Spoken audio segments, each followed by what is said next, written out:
Hi, and welcome to the Army of Tuck podcast.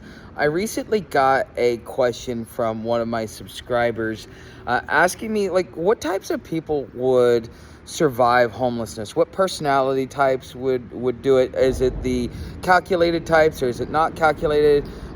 Who survives homelessness? How do you survive homelessness? And, what can you do if you're going to be in that situation to be prepared for it beforehand versus afterhand? And I thought that would be a great topic for this podcast. And so let's talk about the different types of people that you could come across. If you watch my live streams and you got to see me with being a guest on All American Prepper, he himself has been homeless at one point in time, and he has a different skill set, a different background. His style of being homeless would be a lot more aggressive than, let's say, my style. So there are different ways to be able to survive homelessness, but there are certain personality traits that are going to work for you versus against you, because sometimes you may have the ability to work with the police and they're going to kind of be a little bit more tolerant of you, whereas other times that same person, because they're not able to develop a reasonable relationship with the police, they will end up in jail or dealing with police encounters more often. So one of the most important things that you can do as far as personality type and just as far as skills to hone in is your ability to sit back and develop your interpersonal skills. And what this means is more than the ability to say, hi, I could do superficial surface level conversation. Superficial surface level conversation will not work for you in the long term. It may work here and there because you're dealing with shallow people or people that are just doing some basic fact finding, but they're not really doing anything.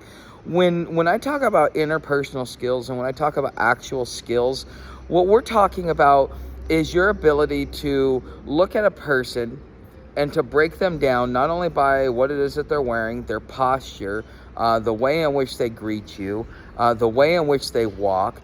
There's so many different things. Before they even open their mouth, there's probably about 5 different things you can figure out about an individual. Not only their politics, but their spiritual beliefs and just their basic ideology, their moral code. Because if you sit back and if you watch people long enough, you'll start realizing that there are certain mannerisms that people do. So one of the things I really like to point out that's so obvious, somebody that says no worries, their political leaning is going to be liberal or left of center, versus somebody that says no problem is going to be right leaning. If you sit there and ask somebody that says no problem what their political beliefs are, they will probably tell you that they are a conservative. Same thing with the liberals and no worries. Okay, so there are certain words, certain jargon. It's part of our tribalism, and some of it's so subconscious that we don't realize it. All the way down to your name. Your name has a harmonic resonance, which therefore creates a certain vibration frequency through the law of harmonics, to where it actually helps shape the personality and the experiences in which you have. A Chuck and a Charles and a Charlie are going to have different experiences, but because they all have the same derivative name, there's going to be a lot of commonalities to them, versus a Harry or a Philip or a Tom. Okay, if you go and you talk to people and you can almost figure out somebody's first name just by their conduct. And I've had people do it to me, and I've done it to other people, because it's like when somebody says you look like what they're saying is that your personality traits, because they are so in tune with what it is that you're doing, that your personality traits are there to kind of tell people who you are. And those that are paying attention are going to be the ones that are going to have the greatest chance of success.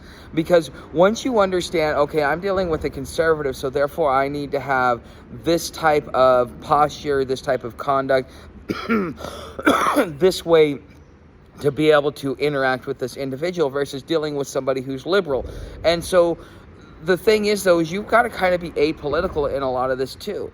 That's why, like, although I may talk about politics on my live streams, I don't go for one party or the other. I don't actually make a choice in them, because you have to be a disinterested third party. You've got to be in a state of observance, okay? Because by being observant and not really getting any type of attachment, whether it be emotional or ideological, it allows you to be able to see things for what they are. And when you get to see things for what they are, then you get to understand, what brings harmony for the specific things. And when you are, whether you're homeless or you're a traveler or it's SHTF, it doesn't matter the experience. If you're going to be on the road and you're going to have you're going through multiple cities, multiple areas where there's populated people, you're going into areas that you've never traveled or that you don't travel on a daily basis, you're going to have to be able to have those interpersonal skills. And that is going to be the difference between those who have success and those who don't. Because if your interpersonal skills suck, then it better be based upon conduct and reputation.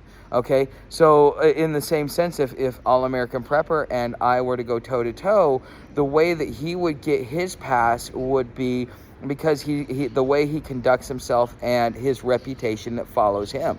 But that's because, he's not really somebody that does a lot of traveling. He's more static, so therefore he has the ability to do that. And he would thrive more in a home bum situation if he were with his personality type, because if you have that reputation, it opens and closes so many different doors.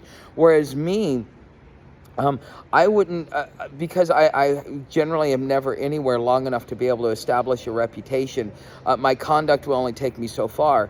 My ability to read the body language is something that works for me versus what works for him. Okay, so is either one right or wrong? No. Each one fits not only your personality type, but the type of interactions that you're gonna that you'll end up having. I don't know how else to explain that. Okay, because I look at the people that I interact with, and even subscribers that I interact with, I will sit back and analyze them in the same way. It's like, okay, what are your skill sets? What is it that you're strong at? What is it that you're not strong at? What is your Achilles heel?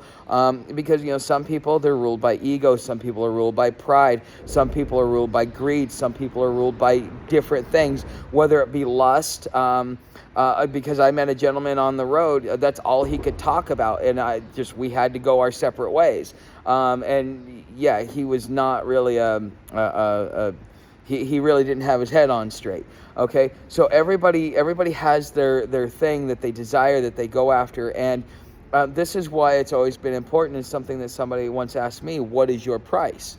And I don't know what my price is, because I haven't found something that's brought me to a point where I would be willing to compromise my morals, my values, my standards, the way that I view the world. I'm too ideological, and that may be my price right there, is if somebody can twist their words around to fit my ideology, I can justify something that I wouldn't normally justify in the name of that ideology. So therefore, everybody has a price. Everybody has a weakness, and it's not that you're looking at a point to be able to you're not looking to use it for bad. You're using it as a survival tool to be able to assist you in the human interactions, because a lot of people will say, I'm more afraid of the two-legged creatures than the four-legged creatures, and in some instances that is true. In other instances, I'm more afraid of the four-legged creatures. Okay, but you never know. Okay, so that's one main skill set. The other thing is it's about your ingenuity and your staying power. Are you strong-willed enough to be able to stand back and take a beating and still keep your head up high? Again, that's another quality that all-American prepper has. That's why he was able to be successful in his homeless endeavors. And that is something that him and I both have in common, is that you even though you may come across people that you agree with or disagree with, and they may take their frustrations out on you, do you have the fortitude? Do you have the mental toughness? Do you have the ability to stand in there and take that? Some of it has to do with what you got to deal with in early on in life. If you had the whole world handed to you, you're not going to have a thick skin. But if you grew up rough, like I'm sure American Prepper grew up rough. I didn't grow up nearly as rough as he did, probably, but I still had a rough upbringing.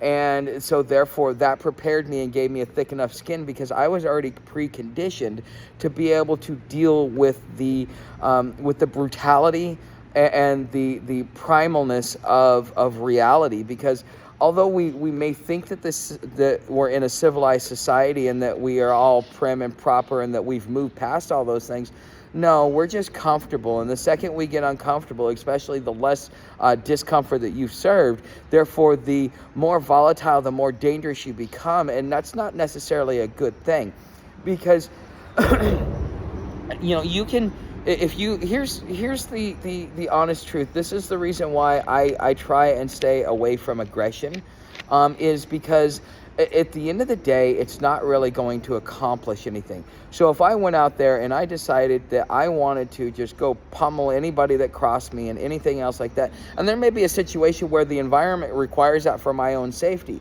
but until that point in time, I'm doing everything I can to keep things from going down there. Because bumps and bruises, they heal. Okay, the fight and the confrontation isn't really the issue. It's the broken down communication that leads to burned bridges that, if you would have figured out a way for both parties to be able to bring harmony, that you would actually be able to work together and actually find some commonality. There are plenty of people in my life, whether it be in business or in personal life, that I work with or that I interact with that I may not necessarily like. I may not really have a positive opinion of them either. But that doesn't mean that I don't work with them. That does not mean that I don't treat them with respect and courtesy and kindness, because this is how you keep bridges going. So no matter what, if you are willing to stand in there and figure out a way to bring harmony. Now, it does not mean that you go the weakness. It does not mean that you are a pushover, because I have the ability to be just as vicious through non-violent actions as I do through violent actions. But the thing is violent actions are temporary. What I can do to you will last the rest of your life. So at the same time, does that make me weak, or does that make me more of a force to be reckoned with? And that's why they say that the pen is mightier than the sword. Because if I beat you up, if I get physically violent with you, okay, great. Other people may look at you and go, okay, well, that guy can't fight. He's got his butt kicked by somebody half his size. Or what I could do is, bring to light the things in which you're doing and kind of work diplomatically behind the scenes. So therefore, not only are you ostracized from society, but you are also you are also, and your family are given a very difficult life should you decide to stay within the community because you're stuck or something along those lines. Which one is going to be worse? Which one is going to be hard? The little loss of respect from getting your butt whooped, or the whole community turning their back on you, but at least allowing you to exist because they, for whatever reason, you didn't cross that line, but you're a dumbass, okay? That's the easiest way to put it. And so these are, like, when you're talking about interpersonal skills, this is something that you need, but also you need to be able to have that mental fortitude as well, okay? And the mental fortitude, especially if you are able to bring yourself to more of a non-violent is your first reaction, and violence is your third or fourth option, because you're going to take other actions to be able to make sure. that's going to take a lot, because there are people out there that are just, they lack the communication skills. Usually people that are violent lack communication skills, and they even may even lack basic reasoning skills, whether it be through environment, through malnutrition, and they didn't get the right brain health. There's many different factors. If you have repeated brain injuries, like, look at Muhammad Ali. He was intelligent, but after he got beat up how many times, could he make coherent sentences? No. People knew who he was, those that followed him when he was Cassius Clay, but anybody past, that period of time really doesn't know who he is, and they just see a boxer who can't even, that can't even, string together a sentence. So repeated brain injuries really do hamper your communication skills. That's why they say people with brain injuries tend to be a lot more aggressive and a lot more violent. And it really breaks down to communication skills, because in a perfect society, communication is key. That the only time in which violence will break out is when communication ceases to be an avenue or an option. And then that boils down to patience. Do you have patience? So again, these go back to interpersonal skills, but this also is fortitude, because you have to be able to withstand the people that are going to push you to that level to where you're going to option 2, option 3, hoping you don't have to go to option 4, because option 4 is a complete breakdown. And so you've got to be able to deal with that and not let it affect you. The attachment to things is something that truly leads to major hardships when you are homeless. Now, you're going to have things that you're attached to, but they're small things. They're little intricate things. So, like, for me, the things that I'm attached to is I'm attached to my solar panel, and I'm attached to my 20,000 milliamp charger, and I'm attached to my phone and the charging cord, because that right there is my livelihood. So therefore, I'm attached to it. So I do whatever to protect that. But the rest of the stuff, if I lose it, it sucks. I may have to just go out there and replace it anyways. But, not having the attachment, again, it allows you to be able to have that mental fortitude to be able to continue to deal with it, because you're going to lose stuff, whether people take it from you because you turned your back, you lost it because you were in a hurry and you didn't check your camp before you left. I mean, there's all different things that you have to deal with. But if you're wondering, like, how a person can survive homelessness, this is just some basic key indicators of quality of skills or skill sets that people can have. Now, there are multiple different skill sets, but it really, those who will thrive out here will have, integrity. They will have some sort of honor code. They will have they will have a reputation built up somehow, some way, or a way to be able to build reputation somehow, some way, because over time you learn the little tips and tricks to be able to deal with individuals, so that when you come across them, if you're a traveler that's coming up random, that they know that you're not a cop, you're not a snitch, you're not a narc, that you're going up there, you're just another traveler, because not only do you look like a traveler, but you talk like a traveler, you carry yourself like a traveler, and things like that. So therefore, it makes it much easier to be able to get into those communities. But those are things that take time. It's the longevity of of your ability.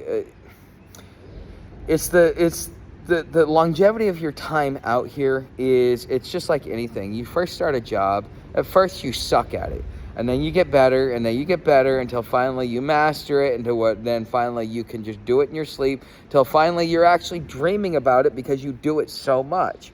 And being homeless is the same thing, and you will learn different tips and different things that work, but a lot of it also works into the crowd in which you run. If you're running in specific drug crowds, like let's say the tweakers, or the fentanyl, or the molly heads, or you're running with the drunks, you're running with the stoners, they all have their own personal conduct. And if you're going to be hanging out in there's a whole new set of survival skills that you need to learn that are community specific.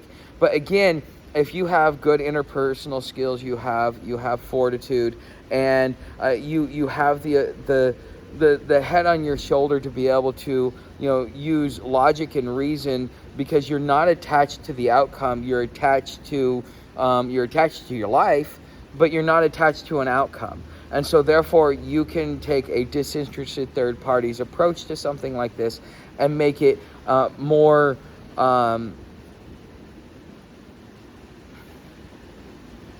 bring harmony to the overall situation. Okay, so I'm hoping that this answers the question of the individual that asked this question, one.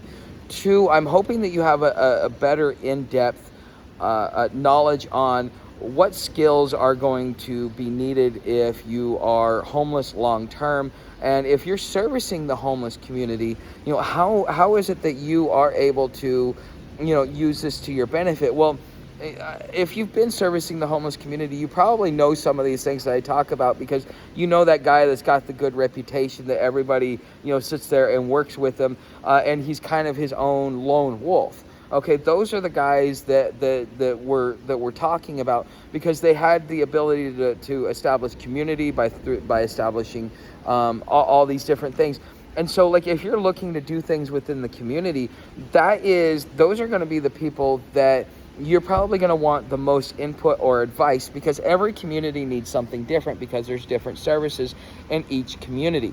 So by finding these people out, by just observing what's going on and seeing who's got what and who's in and out, and just kind of doing your own people watching while you're serving the homeless, you will have the ability to pick these people out. And not only that, to sit back and have a conversation with them and just let them open up and say, hey, like what problems do you see that are out here that need to be fixed? And some of them will tell you one thing, and some of them will tell you another thing, but at least it gives you ideas and some foundation to be able to pull from, so that you know what your community is lacking. Because in Cincinnati, they got plenty of food. The food was not an issue. But as far as, like functional programs, those weren't there. Okay, and so therefore, if somebody was to ask somebody in Cincinnati, they would say, well, hey, look, like I know a guy, he's like, yeah, I'm a veteran. It takes a year and a half to get housed. Why is it taking veterans this long to get housed when we got all the funding and the government's willing to pay for it? Why is it taking so long? And so somebody like that, you're able to sit back and go, well, okay, what can we do to streamline the process to get our veterans off? Because then that actually takes a group of people and it helps them, and it's effective in the application. But it took an understanding of knowing who the leaders of the community are, and who the influencers are, who the people are that can actually give you good information and good directions. Because most of these people are malicious, or they just don't care, or they're being selfish and thoughtless, and they don't really want any resolution. They just want free this and free that, and those are the wrong people to be talking to. And generally within the homeless industrial complex, this is who they are talking to. And so you have an ability to be able to really shape the services that are in your community to best serve the homeless community in your area and the needs in which they have. Okay, and so I hope that this gives you something to work on if you're in the homeless services industry, and something that will help you not only with your grant writing, but being able to bring the right services that are going to be effective, that will give the homeless industrial complex a better name than what it already has. So you know how to help this podcast. Make sure you share it, watch it, love the comments, and everything else is down in the description. Thank you for watching, and I will see you in the next podcast on the Army of Tuck.